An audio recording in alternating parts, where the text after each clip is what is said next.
My name is Rita Kahsay. I am the Executive Director of Irob Anina and co-author of In Plain Sight, a book on sexual violence that took place in Tigray. Okay, so the Irob's people suffering has been historical. It started mostly on the 1998 to 2000 border war between Ethiopia and Eritrea. Because of the geographical location of the Irob there between the border, they were first targeted by the Eritrean troops. A lot of people died protecting the border, and also just because of civilian attack. The Irob people are an ethnic group who live in a predominantly highland mountainous area by the same name in northeastern Tigray state of Ethiopia. The name Irob represents both the ethnic identity of the people and the land they live in. They speak the Saho language and are estimated to be around 35,000 people and are predominantly Catholic Christian. The Irob people endured many natural and man-made hardships, especially following the 1998 invasion and occupation of Irob territory by Eritrea, which gained its independence from Ethiopia in 1991. The 2 years of occupation, the war, and its aftermath destroyed the socio-economic fabric of the Irob community and caused massive destruction of the environment and contributed to desertification of the area. And the Irob community is still suffering from this destruction after 2 decades. A lot of their land, their houses, all kinds of infrastructure that was there in 2000 was destroyed, and they were left with very little, without any real rehabilitation or justice and accountability following that war. We had hundreds that were enforcibly displaced. In November 2020, the Tigray War broke out between the Ethiopian federal government and the Tigray People's Liberation Front. In this conflict, the Ethiopian National Defense Forces cooperated with the Eritrean military, creating a major humanitarian crisis which is aggravated by the Ethiopian federal government's blockade of Tigray. More than 75 civilians were massacred in the early days of November 2020. Having not yet recovered from the border war, the Irob people are now faced with another war and are fully occupied by Eritrean forces who are forcing the people to become Eritreans. The Eritrean Defense Forces are massacring families in their homes and door-to-door raids, raping women, abducting, ruining private and public properties, and looting livestock and other belongings.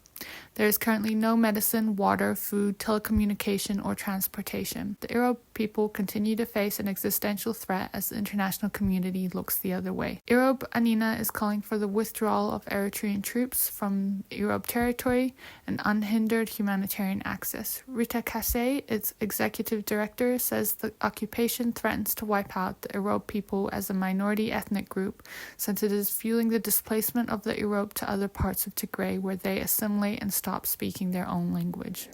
There were Eritrean troops in Europe who were infecting themselves with HIV and trying to infect as many members of the population as possible in order to destroy this community, this minority community. Yeah, the Irob have been going through systemic violence, systemic atrocity by the Eritrean troops since November 2020.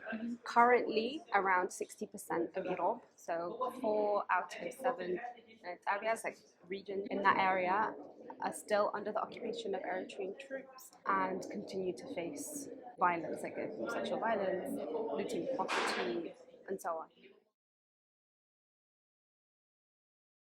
I think indigenous minorities across Ethiopia need to be recognized and acknowledged. The Irob have not really been recognized and acknowledged at international level. So like the African Commission on People's Rights don't recognize them as indigenous minorities. The UN don't acknowledge them as indigenous minorities. An acknowledgement that they are an indigenous minority and they need to be protected under those rights is really important. All of these atrocity crimes that took place, community haven't been addressed with regards to justice and accountability or rehabilitation of the area, of the health infrastructures, of the schools, and so on. It's still completely destroyed and not functional. Humanitarian aid has not gone into Irob, or we've not had humanitarian aid access since November 2020. So this is a population that's completely blocked off and still under siege. So I think restoration of a lot of that The first thing that needs to happen is that the invading forces need to leave Irob, because the violence is directly coordinated with their existence on that land. We see that in areas where there is no occupation, violence is less, significantly less. So there's that. The first thing is for them to leave that region. The second thing is for victims to have access to justice and accountability. People that were victims of Eritrean troops generally do not have, Ethiopian government has not included these victims at all, and they have no mandate to deal with international crimes. They can't deal with international crimes domestically. So my second wish is that their crimes are addressed and these victims are able to access justice and accountability via ICRI, so the Independent Commission of Human Rights Experts on Ethiopia, whose mandate is supposed to end now unless the member states of this institution, the UN Human Rights Council, put forward a resolution to prolong the mandate, which would be the right thing to do. I hope to see the land free. Our objective at Irob Anina is to ensure the existence, but also the perseverance of this minority group. We don't want them to just exist. We want them to exist, and beyond that, be able to practice their language and learn and grow and